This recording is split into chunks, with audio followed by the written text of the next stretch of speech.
Welcome, everybody. We are on part 2 of this pen testing mini-series with cybersecurity nonprofit. I'm David Lee. I'll be hosting this Q&A tonight. For questions for our special guests, please post them right below here in the Q&A section, and we'll just go through each one and get those answered live for you. So today we have some very special guests. The topic for today is how to become a pen tester. So all of your career questions, things that you're fuzzy on, topics that you want to know more about to get your foot in the door of the security industry and get going towards that dream job in the red team. This is your chance to field those questions and hear from the pros. So today we've got Meryl Vernon and Kris Rides in the house to answer all of your questions. And without further ado, let's get the show going here. Meryl, why don't you lead us off and introduce yourself? Gladly. Hi, my name is Maril Vernon. I am the Administrative Officer of Offensive Operations for the Cybersecurity Forum Initiative, and I'm also an internal pen tester at an insurance company. I've been in InfoSec now for about a year. I think I passed a year at my job on September 30th. So I've been in here for about a year. I've come a long, long way. I started off very, very quickly when I first began just over a year ago. And so I'm here to help everyone else do the same.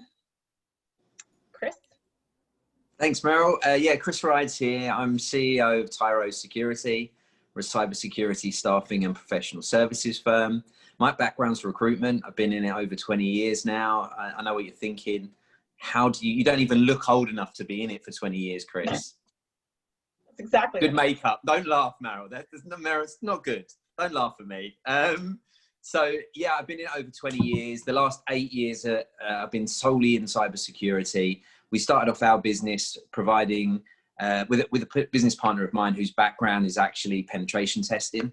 And so we were a cybersecurity staffing and professional services firm that did penetration testing. So I've been doing that for 8 years. I was the Cloud Security Alliance, one of the founding members of the LA chapter, and I'm the current president. And I've been involved in a lot of other areas on advisory boards, stuff like that. But anyway, enough about me. Let's bring on the questions. Yes. Absolutely. Yeah. So a quick intro. If you're new, if this is your first time with us here on CSNP, we're cybersecurity nonprofit. We're here to bring you quality content straight from the industry and just promote security education worldwide. Just get this information out there and help all of you out with skills, education, training, and just put this in the forefront. I think this is a really exciting organization I get to be a part of. So check us out if you've never heard of us, csnp.org. And every Wednesday we'll have this Wednesday webinar. I think we've got a few weeks in Q4 that we're not doing this, but yeah, today is our part of our pen tester series. So let's get going here. Let's get these questions rolling. Once again, go ahead and type your questions in the bottom Q&A window right there on Zoom, and we'll go through them with you today. Okay, first question is from Brandon. What's the difference between CEH and OSCP? That one's straight from Meryl.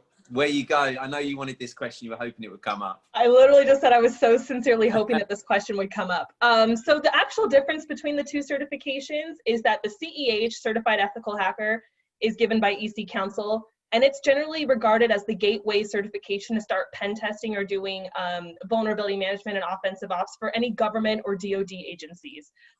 Anyone like the NSA or civilians working for a military installation need to have the CEH. That's kind of their security plus. The OSCP is issued by Offensive Security. They've got a lot of great stuff going on. It's kind of regarded as like the pinnacle pen testing certification that you can achieve. People say that you need about 18 months to 2 years of on-the-job experience before you can realistically stand up to the OSCP. It's not always true. It just depends on your skill set.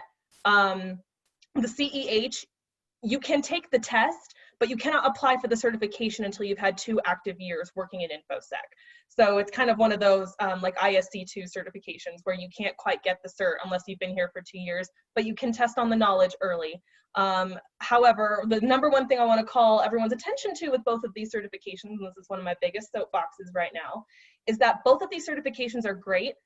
They are legit. I mean, the tests are really, really hard. Most people don't pass the first time. However, these are not the end all be all of pen testing certifications. I don't have either one. I do this job every day. I take pen testing engagements via contracts, and I'm an internal pen tester, and I don't have either one of those. They're also both very specific to network pen testing. So pivot and escalation, dumping credentials, C2. There is nothing in there related to web apps, APIs, or cloud, which if you check any job description nowadays is where most of the job opportunities are. So just know that. They will all ask for the OSCP or the CEH, but they'll say they want someone who's good at pen testing web apps or pen testing cloud, and those are separate certifications. So just be aware of those. Okay, I'm done. I'm good. Anything to follow up with? I'm glad well, I mean, there's not much more I can say from a recruiting standpoint. We see these both regularly asked for. Generally in commercial companies, the OSCP is seen as the more challenging one to get. However, I think most companies, like, certifications are a plus, right? Really, they're going to be looking at experience, as you said, in exactly the areas that they're looking for. Is it mobile apps? Is it web app pen testing? What areas have you got experience in? And then the certifications are a plus. If you end up working for a consulting company, they will like to see those certifications because it makes their clients feel a little bit happier that you have something industry recognized. Also be aware the CEH has no lab portion involved. It's strictly theory. The OSCP, the exam is like a 24 or 48 hour exam where you're performing an Nmap to exfil pen test and writing a report and submitting that report. So it is a hands-on keyboard pen test versus the theory. Yeah, I mean, let's touch on that real quick. Practical versus theory. What's that divide all about? And what's the industry looking for these days? I guess that's a question from myself. Do you want to go first? Yeah, sure. Why not? So I would say, again, it's always going to be experience. And if you're somebody that's looking to get into this, most of you are not going to get in by becoming a penetration tester. Most people pivot into penetration testing. The penetration testing world, that's the dream for most people. That's the job that they want to be doing. Now, one of the few sort of companies that do consulting are some of the few companies that actually will take on maybe junior penetration testers or people that are slightly more entry level. As I said, most of the time you should expect to maybe get in as a SOC analyst or doing IR or something like that, and then internally moving to become a penetration tester. It's not to say that you can't build up your own experience doing your own gigs or you know, testing yourself on the various places you can do that, but just be realistic. That's probably how you're going to get into penetration testing. It's not going to be your first job. And also with regards to the theory versus in practicum certifications, most employers won't know the difference. Most HR people won't know the difference, but your hiring manager, when they give you that technical portion of your interview or they're asking you to demonstrate your skills, that's really going to tell them how much exposure, because you can like read about Kali all day, study about what tools you should use at which stage of the kill chain. But if you've never been in a lab, if you've never done a hack the box, if you've never sat down and executed it, it's kind of a different world. It's kind of, when you sit down to do it, it can be intimidating. So just know that anyone who's going to be hiring a pen tester specifically is going to look for those technical skills, and you really want to be able to back them up. So by all means, read the books. That's what I've done.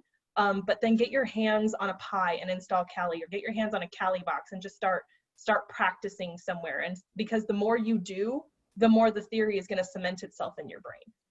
Yeah. Yeah, that actually leads nicely into our next question. So this user asks, how do you fight the urge to use pen testing tools in your personal life? I have tools that I'm using for pen testing, and I have so much urge to apply it to my family. So I think that goes into safe targeting and computer ethics. Maybe we can touch on that real quick. I'm going to say the biggest thing for you as a pen tester is to know ethically and legally what you can do. Pen testers have to protect themselves. Companies are not going to protect you, and they don't always know about the laws that govern pen testing. There was an example where someone was given permission by a municipality or by a county to pen test a municipality, but they're different entities, and that municipality did not give the okay. So the authorization letter from the county did nothing for the pen testers who hacked non-ethically the municipality. So you have to make sure authorization is coming from the appropriate person. That's your get out of jail free card, because you are performing hacking activities. At the end of the day, it's all hacking. And I would say definitely draw that line for yourself, and don't do it on friends and family. And, you know, run background checks on people you're dating. I advocate for that, but it's not ethical to do it to someone who has not given you express authorization in written form. That can come back to bite you in a bad way, unless you're really, really good at cloaking your IP and bouncing your signal off multiple proxies in foreign countries. Yeah, I'd agree with that.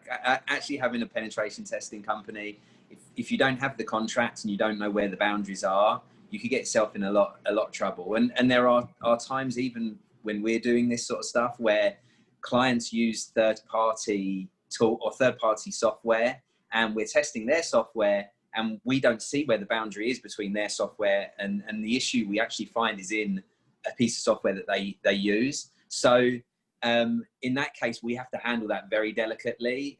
Generally, people are quite pleased to hear from us. We're a professional company. We have a contract in place. But now if you're an individual doing something like that, and then you've got to go down to ethically disclose something when you shouldn't have been testing it in the first place, you could then just end up with a knock on the door from somebody you don't really want to see. So absolutely make sure you have permission from wherever you're trialing and testing. And that's not to say that you shouldn't speak to friends and relatives and people that you know that have companies that perhaps can't afford to pay for a penetration test. And if you can get written permission for them to test it out, and you make sure that you don't break anything, I'm sure they'll be happy to help you, help you practice your skills and also get something back. Yeah, at the end of the day, it's really just on you to know who can give you authorization. Business managers will ask me all the time, we want to incorporate a Google app API into our web app. Can you pen test that? And I'm like, do you own Google? Because then no. So they don't always understand that they can't just ask you to pen test something they want to use, especially with SaaS offerings. If someone's hosting something for you, it's your domain.theirdomain.com. That is their domain. You need written permission from them to pen test that. Like, it gets into like AWS's thing. You can pen test what you've got in the cloud, but you cannot pen test their cloud without their permission. Awesome thoughts. Next one is, what are your favorite operating systems for pen testing? That's for you, Meryl. I don't have a favorite. You know, I started using Kali like everybody else. I like using Linux distros. Bash was the first shell language I ever learned. It's a lot more friendly than PowerShell in my opinion, and I usually put PowerShell in Bash and go from there. However, I am really starting to learn to use and love Parrot, which is again just another Linux-based suite of pen testing tools that comes pre-installed. But yeah, Linux is definitely my favorite, and my favorite thing to pen test is probably also Linux. I understand Linux kernels really well. Yeah, I know the two big ones out there are Kali and Parrot. Those two are pretty popular. What else here? In fact, CEH is going to be switching to Parrot soon. Oh, good to know. Everything's going to be Parrot based. So. Next one here is, JD is a software testing student learning Python and various frameworks. What are the top 3 to 5 important skills for somebody who's in software testing to move towards pen testing? In software testing, so DevSecOps, the top skills that you need, most developers are not security professionals, so they are not trained to look for the security vulnerabilities in the codes and the programs that they're writing. So I would say the number one thing you could do for yourself right off the bat is, if you're not going to take the test, at least study Sec Plus curriculum, because it's going to give you an idea of basic attack vectors and basic defenses that the security team is looking for. So like input validation, authentication, you know, MFA, tokens, like it's going to go over all that stuff, and it's going to give you more of a security mindset as you go about developing software. Otherwise, I mean, if you're going to be a software engineer, you definitely need a coding language. You don't need it to pen test, but if you're going to be a software engineer, you obviously need to know how to code. What would you say? else is important for a secure software I would engineer? say, well, I'm guessing if this person's already testing, maybe they're like a QA person, because we do see quite a lot of QA testers wanting to go into penetration testing. So that's a pretty common move in terms of people that want to do that. Now, it's not always that easy to do.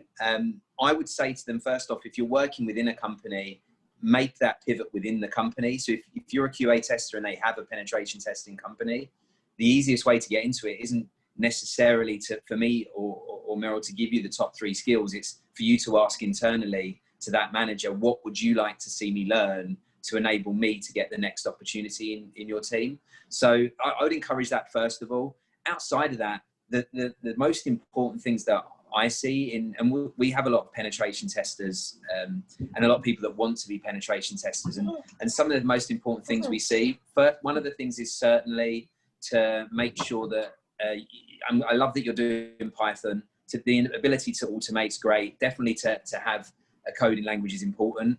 But actually, the most important skill for a penetration tester is the ability to communicate your findings. So it's actually your written skills, practicing writing reports, maybe even practice writing presentations, also communicating verbally. So being able to communicate like in a presentation way. So maybe practice going out, join your local OWASP group and see if you can talk about some of the stuff you've been doing there. A lot of them are very welcoming to people that are first time speakers. So I would really, really work on your communication skills.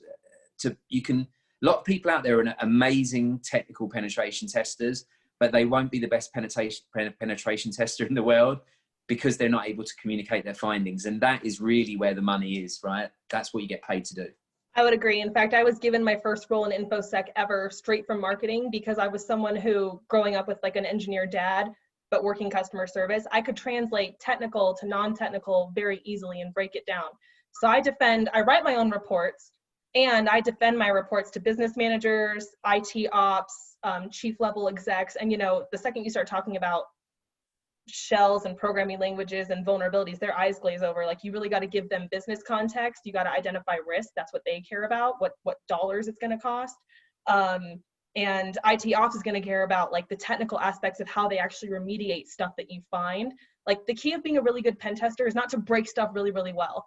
That doesn't help anybody. A positive pen test is when you can provide actionable solutions to the findings that you come across. Your job should be harder if you have done your job right the first time, the next time. Your job is to make it harder for you to break in next time. Yeah, very interesting. When we say the word security engineer, we don't always think about reporting or communication, but gosh, that takes up a good percentage of the time in lots of these roles. Brooke is asking, what is more important for getting a job in the industry, a certification or the skills? I would say the skills. Sometimes there's going to be a gatekeeping certification. For me, I had to have a Sec Plus to become the pen tester, but I did not need the Sec Plus to start working in InfoSec in the first place because I started as a risk analyst, and risk is a business function. So I would definitely communicate your academic aptitude to be able to pick up the material. So basically they want reassurance that you're not going to wash out of the technical stuff. People look for passion. When you eat, sleep, and breathe security, you're the kind of person who really cares about it. That's what they like to see because they know that your heart and soul is going to go into their security program. And then I would say certifications come after. So I can demonstrate the skills for OSCP, but I don't have an OSCP yet. So I would say it comes down to you and say, you know what, give me the opportunity to impress you. Give me the opportunity to show you where I can improve your security program. Give me the opportunity to demonstrate how one of my reports looks to one of the reports you're getting from a vendor now. And really demonstrate the skills that you bring to the organization. Kris? Yeah, I honestly cannot add anything to that. You put it perfectly. Yeah, it's totally skills first over certifications. Like I said, there's not too many jobs that are going to be entry level anyway, and they're not going to judge you by the certifications. They're going to be looking for what you've done previously. So absolutely, skills first.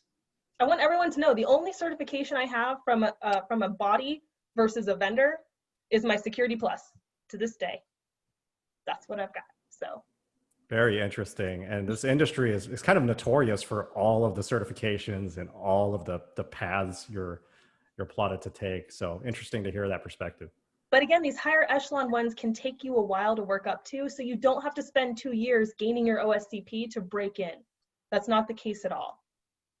That would come after you've been a pen tester for a while and you're very, very familiar, and a lot of this is second nature for you, and you're basically learning new strategies versus having to learn Bash and take the OSCP at the same time. Yeah, and generally whoever you work for will, if they value a certification or they want you to do a certification, they'll tell you that, right? And there are some cases where you may need, I know in the UK, I think they had CREST, which if you were going to work on any of the military stuff, they wanted to make sure that you had that. And so there are some areas where they'll say, you need to have this if you're going to be working on this project or if you're going to work for us. But a lot of them, especially government, they'll give you 6 months to actually do it. So they might hire you based on your experience and then say, you do need to get this certification. You have 6 months to get it.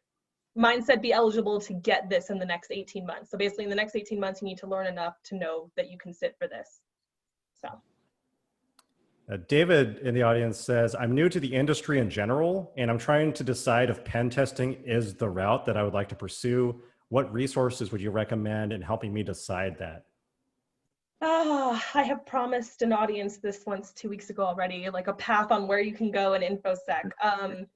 Honestly, I would say make a list of the skills that you have and then try to find the InfoSec jobs whose skills translate. So if you're really good with like finances, or if you're really good with like really big documents, or you like audit, you can be an IT auditor. You can go into governance, regulatory, and compliance. You can go into privacy. Privacy just got dropped on all of California and no one knows how to handle it. So they need privacy officers left and right. So, you know, if you were in HR, you could do that. If you were in marketing, there's a job for everyone who used to do something else. And I kind of work with a lot of people one-on-one, helping them identify like where their skills might fit. I don't know if there currently is a good resource for figuring out that, except for I would say identify your skills and then use search functions to Google like InfoSec plus that skill maybe, or see what types of roles have the same skills that you currently have. Yeah, I think that's the same. I would give the same bit of advice to anybody. I feel like I'm giving the same advice each time, Meryl. I'm just saying, yes, you're right. We only needed you in here. Why don't I know I'm not even needed to answer any of these questions. The next one. Be quiet. No, not at all. And like, you should always, whenever you're looking to transition out of one career to another, it's really important you look at the skills that you've already got, because that's going to make the transition easy enough. We see people trying to jump from completely one thing to something completely other, and it's very hard to make that transition. It's very hard for anybody to then take you seriously at the other end, because it's such a big transition. So, you know, just look for those things that have commonalities. And I would broadly just look at all the different areas of security and see what fits into what you were doing in the past, and obviously where your passion and interests are. For those interested, I am intending on putting a list out on LinkedIn eventually of like, if you roughly come from here, here's a place where you could go and you can look into it more. I promise I'll get that out sometime. Yeah, I'd actually say you could actually have a chat to if you can find a decent cybersecurity recruiter, you're more than welcome to connect with me. Make sure that you mention your family via here. And if you want to tell me a bit about your background, I can probably tell you if I've seen anybody with that type of background and where they generally go into, because there are a lot of common paths. Yeah, I'll let you know right now, as a pen tester, I spend about 20% of my time having fun breaking stuff and about 80% of my time report writing and defending the reports I've already written 3 quarters ago. So if you don't like writing reports, do not become a pen tester unless you find a really sweet job with a firm who just lets you run exploits and hand all your findings off to someone else to compile your report. But that's like the golden mecca of pen testing. That's not all pen testing jobs. Yeah. I'll tell you right now. Good thoughts there. Yeah, so for those of you who joined a little bit late or are just joining us, we've got Meryl Vernon, who is a full-time internal pen tester, and we've got Kris Rides with us, who is a cybersecurity staffer. So we're trying to get to the bottom of this mystical formula to get into pen testing these days. So if you have a question, go and post that into the Q&A box in Zoom here. Next one up here is from Melvin. If we don't have experience, what can we do other than certs? Certs seem to be more for the gatekeepers of the industry. Okay, Kris. Yeah, thank you. Yeah, I totally would agree with you. I mean, look, if you've got the money to do certs, it's a great way to expand your knowledge. What I would say though is You can do bug bounties for free. You can build your own lab. You can, practice some of the stuff on your own. There are plenty, probably a short Google search will find sort of plenty of areas where you can actually practice your skills.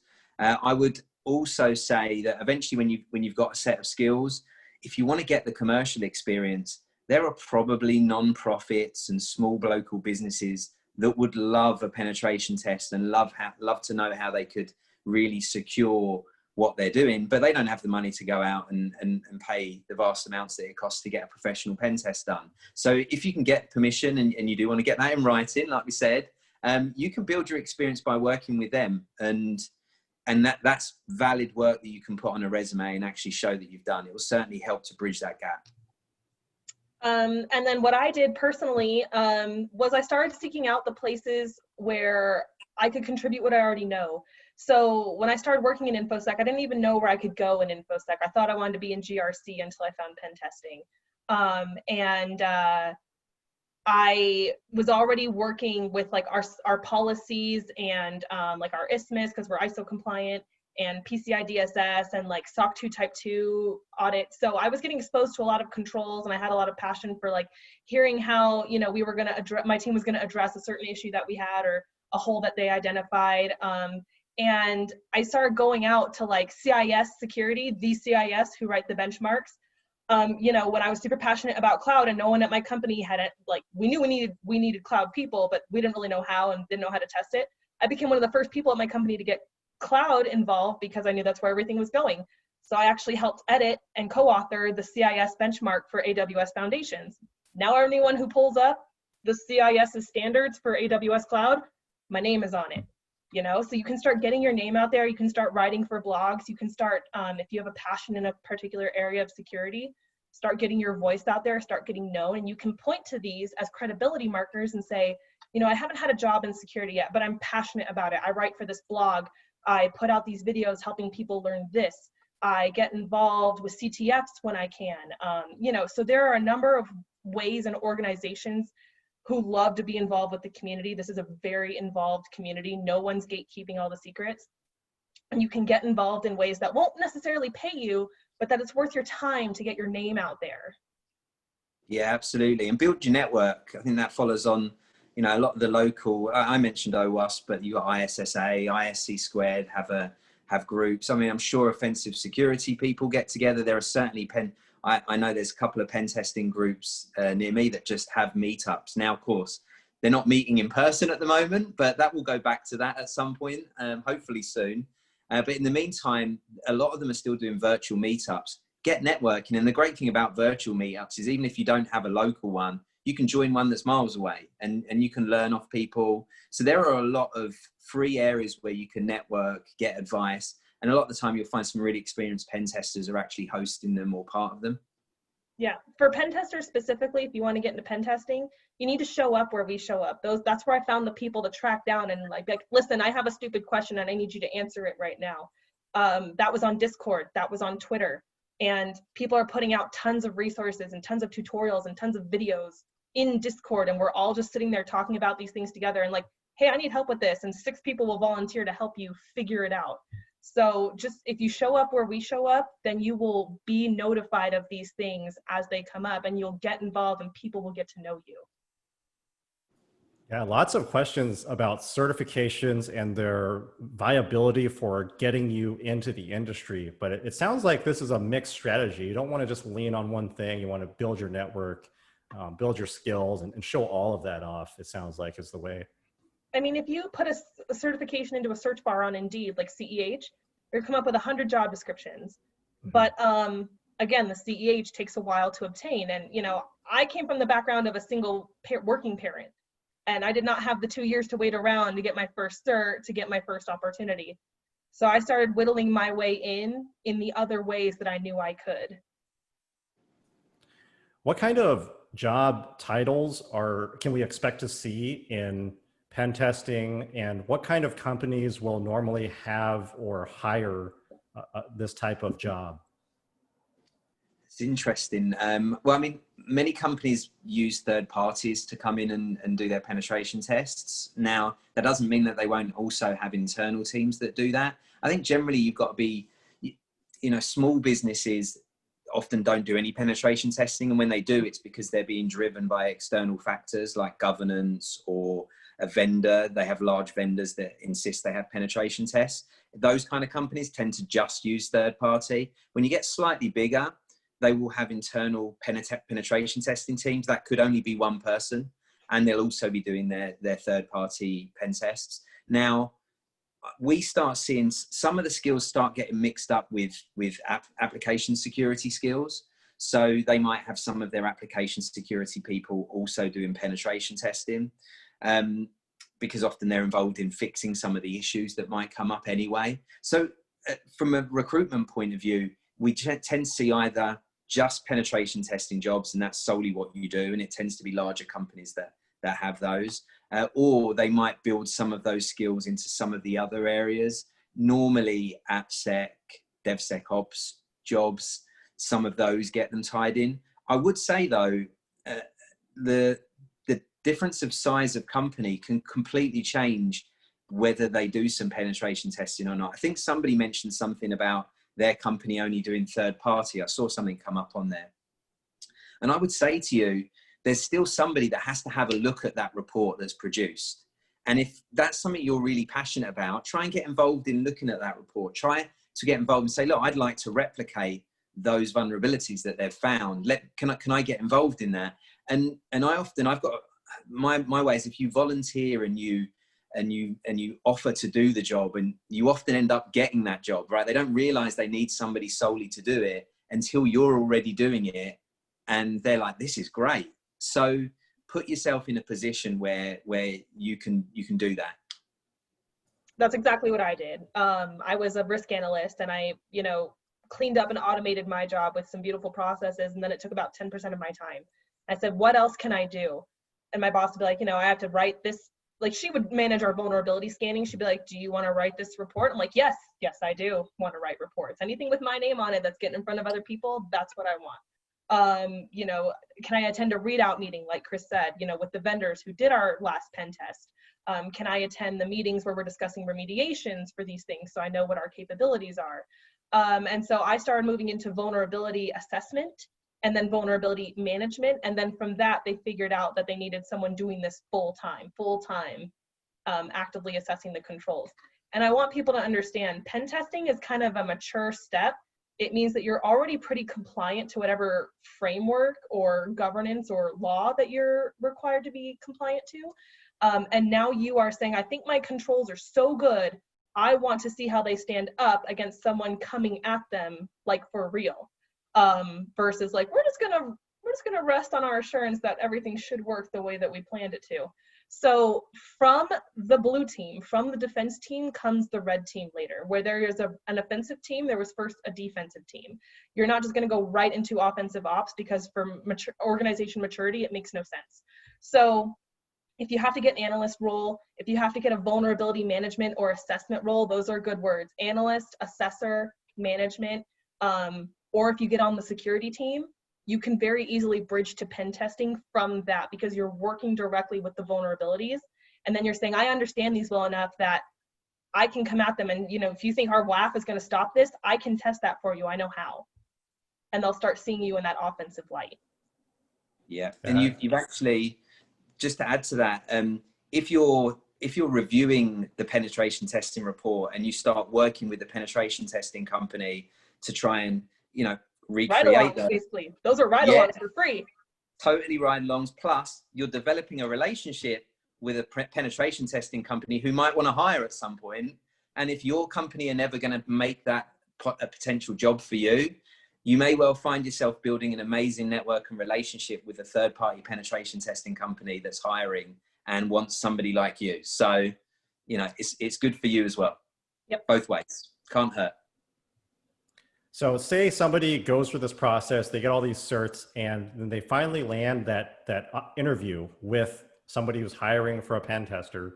What kind of interview questions on the technical side should an applicant expect to be given to them? Meryl? I have quite a few, but I wanted to give you the opportunity. No, you go for it. So I was asked a couple weird questions, like, if I told you to break into your neighbor's house and access a safe you know he has in the basement, how would you do it? And then I was asked questions like, what is port 3389 for? You know, what is the #1 tool you would use for fingerprinting and discovering vulnerabilities in a SQL database? That's SQL map, by the way. What is the #1 tool you would use for assessing a firewall? What are, you know, so they do get really technical. They ask you, you know, what flags do you use in Nmap? What ports do you use to commonly access other hosts? What are your remote access protocols? What are, you know, so they're going to want to know these things, and all these things come from, again, the hands-on. Yeah, and then the only thing I'd add on top of that is you should be prepared. We see most of our clients when they're looking for a penetration tester to actually give them a test to do, and to actually ask them to produce a report within a couple of days and send them the report of what they found. So you may well find yourself in a situation where you're actually doing an actual test. Have a pen test template ready to go. Fill in at all times. Yeah, I may or may not have shared our pen test template with the candidates to make sure that they knew what kind of template, you know, third parties look for. Mine is a thing of beauty. Mine is the culmination of like several different vendors plus like my ideas on how to make it better. Good stuff. Interesting. So what are some of the everyday tools that you might use in pen testing? And are any of those tools not allowed during a certification exam? During a certification exam, they're going to have a lab environment where everything is pre-configured for you. They've given you everything they think you need. I, again, have never taken the OSCP, so if I wanted something that I know how to use, like Cobalt Strike, and that I have a license for, I don't know if their lab environment would give me the internet access to download it. So I always say best to study the scenarios that they give you. Like if you know SCP is going to let you use Nmap, something else, and something else, get really comfy with those 3 tools. The tools I most use on a daily basis, without giving away all the testing tools that my company uses, which I don't actually think I can do. I would say I use, everybody uses Burp. Burp is a big go-to. I do a lot of Swagger work with APIs. I mostly test web apps. So I do a lot of web app pen testing, and I use those tools. There are some great manufacturers of tools like that. Rapid7 has a number of them. I'm certified in every Rapid7 product on the face of the planet. You know, if I'm assessing a cloud environment, I use Scout Suite, which is open source. I do use a lot of open source tools in combination with a lot of enterprise license tools. Again, I totally wish I could give you the full list, but I just can't. But yeah, if you want to ask me what my favorite tools are offline separately, I'm super happy to share. And I was going to say, you can also, I mean, there are free tools out there that you can use, and like you can, I mean, check out the OWASP groups. They've got Zap, which a lot of people use, and that's a whole community of web application people that have helped put that together. And you can get involved in some of that stuff as well. So if you're volunteering and you're becoming members of some of these groups that are putting that together, you can totally get involved with that. Yeah, generally speaking, you're going to use a traffic sniffer, so like Wireshark or Fiddler or something. You're going to use probably a proxy, so that would be Burp or Zap. You're going to use, you know, a fingerprinter. You're going to want to use something that does exploit and post-exploit activities, which is usually Metasploit. I'm big on Metasploit. But there are a number of other tools that do all these things. Again, I do love Cobalt Strike. It's one of the ones that I do love the most. But it's not useful for web apps. It's only useful against network and on-prem testing. So you're going to have a different tool set for each scenario that you're given.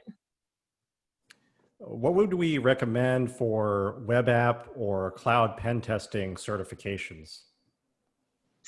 Specifically, GAIC has a web app pen tester. If you want to test web apps, get the web app pen testing. The GPen is not going to cover web apps or cloud at all. eLearn Security, they're new. You won't see them on a lot of job descriptions, but all of their tests I really endorse because they incorporate what's now being pen tested, you know, cloud and web app and API, and all of their courses, beginner to master, have a lab portion. So they have a practical hands-on keyboard portion. So I really feel like it prepares you really well all around. It's not like super theory heavy and it's missing something else. Otherwise, I think GAIC and eLearn are probably going to be the 2 that I recommend. Yeah, and I would just say, like, that's definitely a route you can go down, but we place a lot of web application pen testers, and certainly a lot of people in the application security world, and most of them don't have those certs. You might find, you know, the odd one with a CEH and with an OSCP, regardless of the validity, but that's just because they're the more popular certs to have. Some of them have a CISSP, right? Even though that's not applicable to or directly applicable to really that, just shows their broad knowledge. So I wouldn't get too hung up on the certs. You know, get your experience and move gradually into that role. Your certs aren't going to get you that job, and they're not hugely recognized by a lot of the people that are doing the hiring in that area. My advice is, if you want to get really good at breaking a web app or at breaking cloud, fire up a web app, fire up a cloud environment. The better you understand how these things are adminned and built and how they run and where all the holes are from the configuration management point of view, the better you're going to understand what to look for from an offensive vulnerability standpoint, because you're like, I remember I had to do all these things, and I'm willing to bet that this person didn't do that. So let me see if they did that. Can I dump your root keys? Problem solved. So, you know, if you want to get really good at pen testing that thing, understand that thing from the builder and the defense standpoint really, really well, because it makes your job super easy. Yeah, I was just laughing. Somebody just popped up. Reminder, CISSP is not an entry-level role. It is not an entry-level certification. I'm sure you saw that on LinkedIn, yes. and I'm not ashamed. Yes.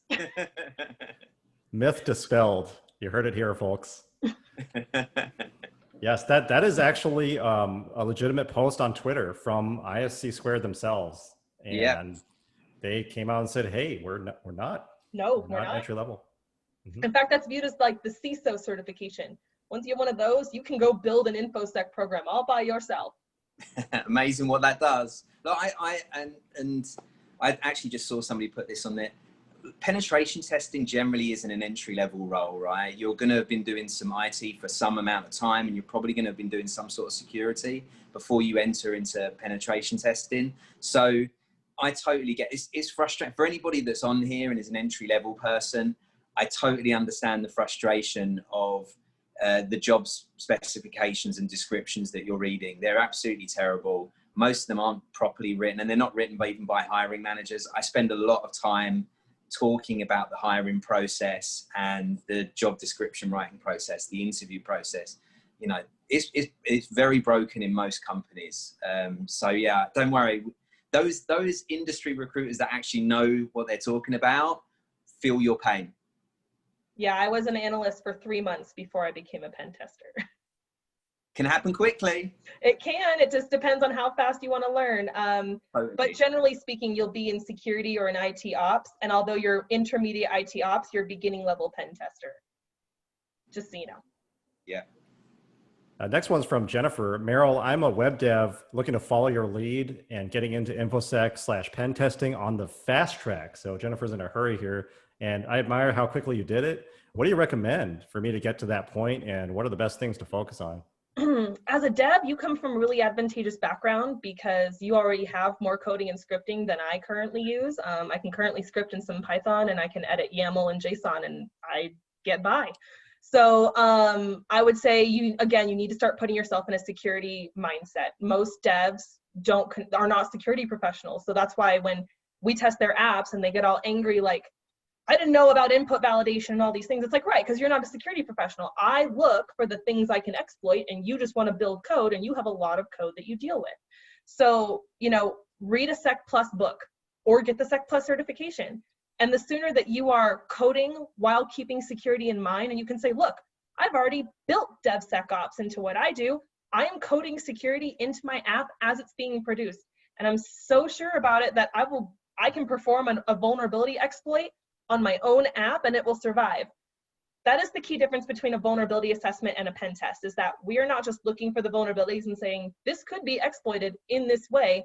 We're saying, I actually exploited that thing and it was successful. And if I can do it, China can do it. So start putting yourself in a security mindset, you know, get an associate level security certification from either ISC2. I think it's the SSCP. It's not the CISSP. There's a lesser graduate version of that, and it only takes, again, 2 years. It's a 2-year cert for the certification, but you can take the test anytime. Get the Sec Plus. You know, just get something so that you're looking for those security things immediately, and then illustrate to everybody how you are saving them risk. I mitigated our risk by building security into my web app. Yeah, That's the best way. Software security is the #1 most desirable area right now. It's the hardest to find people in, and you'll see adverts for DevSecOps people, AppSec people, product security people. So if you're coming from a software engineering stroke development background, there are a lot of opportunities to move into security. Again, it's always going to be easier doing it within the company that you probably work for, but take exactly what Meryl was saying, take on security, and you can definitely move very quickly. It's a highly, highly desirable area. And Jennifer, you have an edge because any recommendation you write, you're not just going to say you should patch that thing. We should disable that protocol. You're going to say, listen, you need to go in here specifically. You need to find this module. You need to fix this parameter. And you're going to tell the devs exactly where to look, and they're going to love you. They're going to say, hallelujah, someone speaks dev. Like, Yeah. when I just tell them you should go fix this, they go, do you know how much code I got to look through to find that? Can we just accept it, accept the risk? And the board says no. So speaking dev is really advantageous for a pen tester. Totally. Yeah. Great. Well, we got a little time left. Meryl and Kris, a lot of folks are asking if they could connect with you on LinkedIn. Absolutely. If you're both okay with that, go ahead and post that into the all chat, I think. Into the all chat? Mm-hmm. I can handle that, I think. Well, I'm using my phone, so I might have to do it. But if you look for me, I'm Kris Rides. The picture of me coming up looking way more glamorous than I do now. And totally just, yeah, add me. But make sure, please write a note and just put in the note that you were watching the AMA. Like, yeah, just drop AMA in a note. Yeah, that way I'll just accept it straight away, because it's a pay. I get, I'm sure Meryl gets the same. You get a lot of junk people connecting with you. Lots of bots on LinkedIn. Plenty. Next question we got here: are script kiddie tools like Hack5 and HackerPhone actually used by pen testers, and are they any good for practice? No and no. I mean, technically, when you're using any automated tool, like if you use Metasploit Pro versus Metasploit Framework, people are going to say you're a script kiddie. You just plug a bunch of stuff in and the tool does the work for you. It's like, that's true. But I'm also parsing the findings, confirming them, usually in another tool or manually, and then giving them organizational context. So I'm doing more than the tool can do. Having tools at your disposal is great. Using automated tools saves you time. I don't have time to type out an nmap command for every pen test I run. That would take me forever. Instead, I save it in a script and I just say, run this script, / my PowerShell initial script. And it runs through all that and gives me a nice little output with all the things I want to look for, what ports that are open, hosts running on the network, anyone with domain access, anyone who's left any remote ports open. I'm always interested specifically in 3389 and 22. So I would say that, getting started with the tools is good, but understanding how the tools work and why they work is really key, because in my company, it's not enough to say Metasploit found this. I have to take that and validate it manually or with something else in order for it to be a valid finding, because your IT ops team is going to say false positives. That's a false positive. That's not real, and you have to be able to defend your work. Yeah. Yeah, this next question, I love this one. So on the software dev side of the house, everybody uses things like GitHub to show off their skills and prove their capabilities. But what if you're an aspiring pen tester? How do you do the same without having professional experience under your belt? So I don't know enough to publish anything on GitHub that I think anyone would really benefit from. A lot of people are writing custom payloads or writing custom tools and putting them out there for other people to use, which is great. I would say don't download any code that you don't know where it came from, because I stored payloads in a GitHub repo once so that my coworker could easily pull them down for assumed breach testing. And random people were copying them and opening them and giving me sessions to their machines for free. We had to shut it down immediately. So don't do that.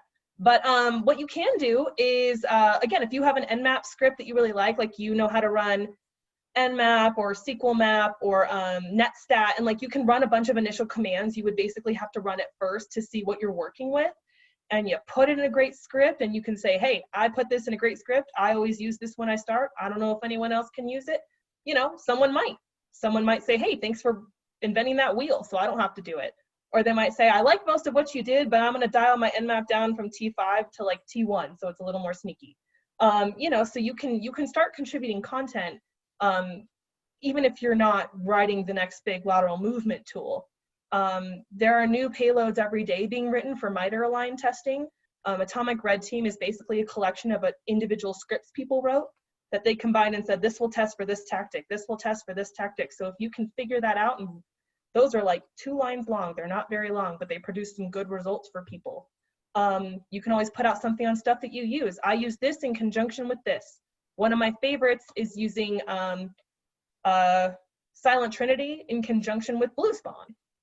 So one is detecting the activity I'm doing and one is launching attacks. So I like to use them at the same time because I'm a purple teamer. So I'm threat hunting my own IOCs to make sure our tools can defend against it or at least pick it up. So there's a lot that you can put out on GitHub that people might find useful. Someone is behind you wanting to be where you are. Yeah. Don't, like, I know a lot of people struggle with, like, you know, am I at the right stage to talk about doing this stuff? I don't feel like I know enough. And you've got to absolutely remember that. There's always somebody trying to reach your level. So definitely bear that in mind. And the other thing, like, one of our pen testers actually wrote a tool that found hidden secrets in GitHub repositories, and then went out and spoke at most of the security conferences about that. So, like, you know, you can do stuff like that. You can get out and talk about some of the projects you're working on, and that will put you, you know, think about your personal branding. Like, you know, I'm talking from a business point of view because that's my background rather than technical. Think about your branding. About, do people think of you and penetration testers? They think about you and security. How are you personally branding yourself? And like, clients don't look for GitHub, certainly not for penetration testing type jobs, but they certainly would understand if you had a brand within LinkedIn and you were communicating with a lot of people, or you had a great blog, or you'd spoken at some great conferences. So just do bear that in mind. It certainly helps you through that kind of interview process. Mm-hmm. Yeah, the fact that you can say, I know to go to GitHub to get this open source tool speaks volumes. Yeah. This next one, I have my top 3 that I would answer, but let's hear from you two. What programming or scripting languages are widely used in pen testing? You're using them every day, Meryl. What's your favorite 3? I always say, if you're going to learn a programming language, which one and why Python? Because it's Python. Python. The only thing you need to know is Python. It's good to know how to script in Python. It's good to know your shell languages like Bash and PowerShell. You're going to work in those every day. If you can't Bash, you're dead in the water.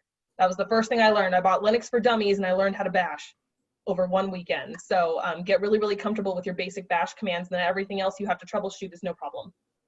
So I would say Python. There might be a little, I deal with JSON formatted documents because of inputs and outputs into my tools.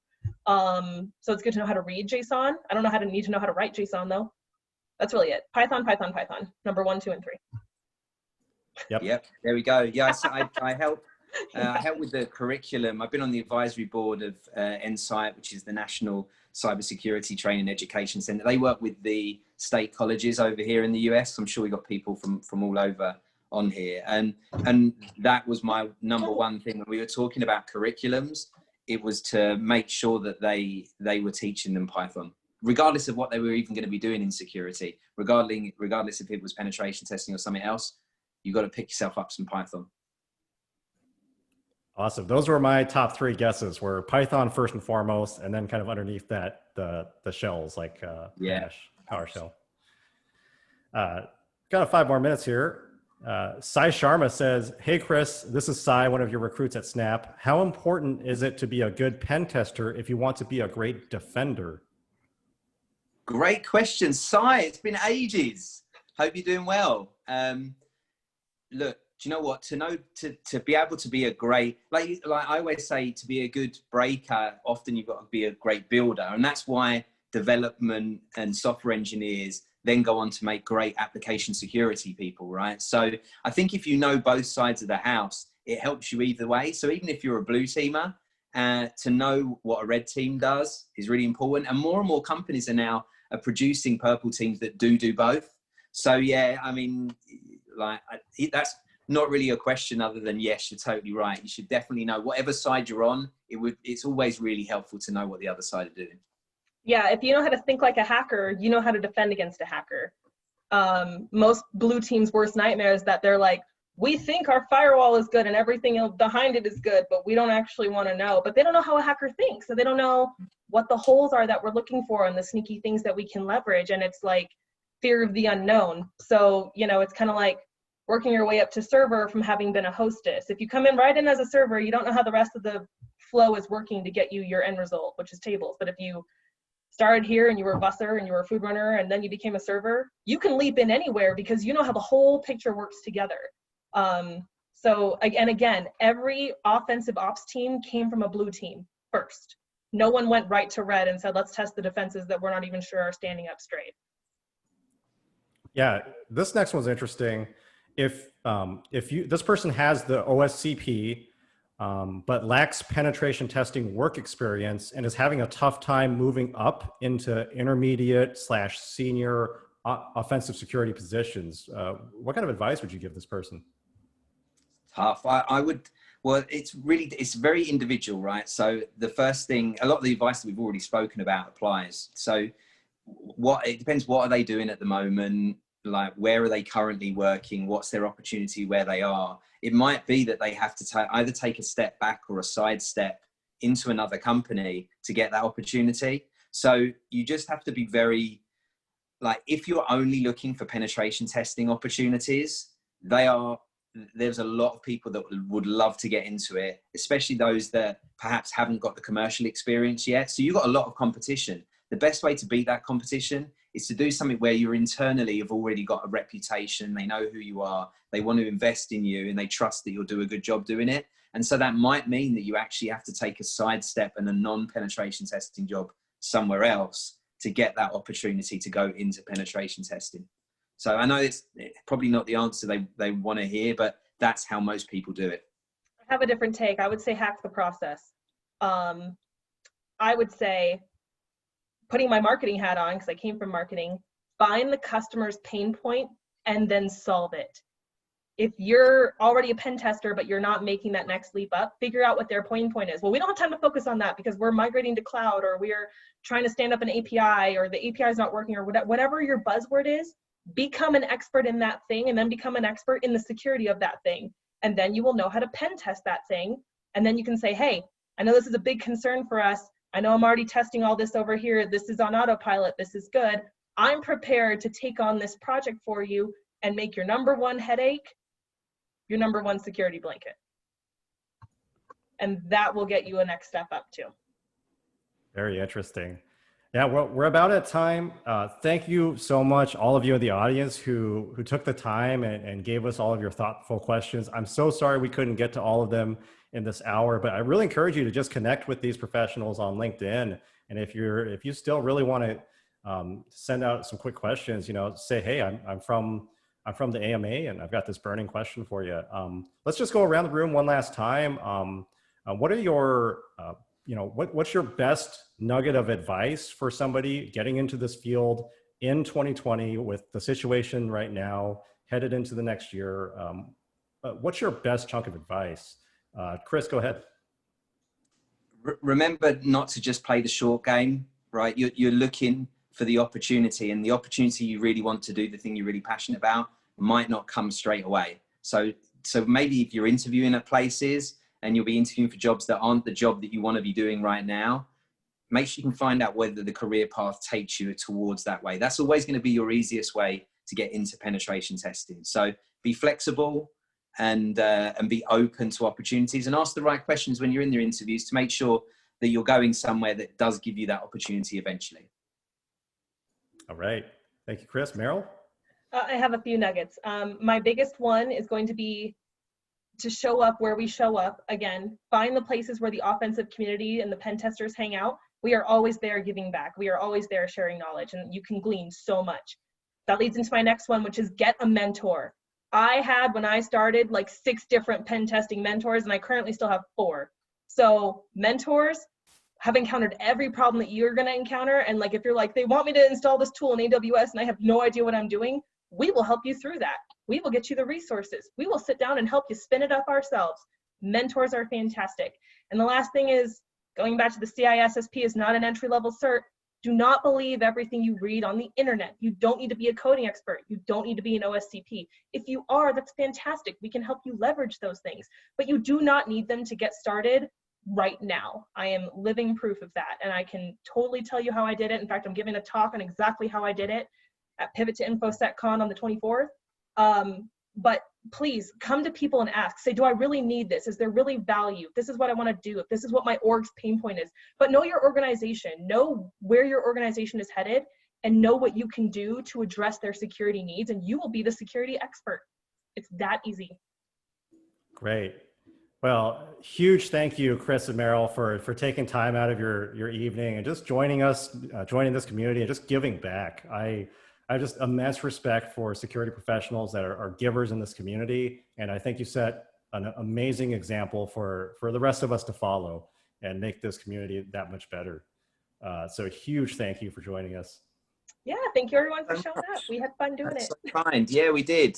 And you connected me and Meryl together, which is fantastic. So perfect. Kris Rock is stars. never going to get rid of me now. He's super excited. Awesome. All right. Well, great seeing you too. And thank you all of you in the audience for joining us. That's going to be a wrap. Everyone have a great night and good luck in your journey into pen testing. All right. Good luck, everybody. Good luck, We want to know how it everyone. goes. Thanks, everybody.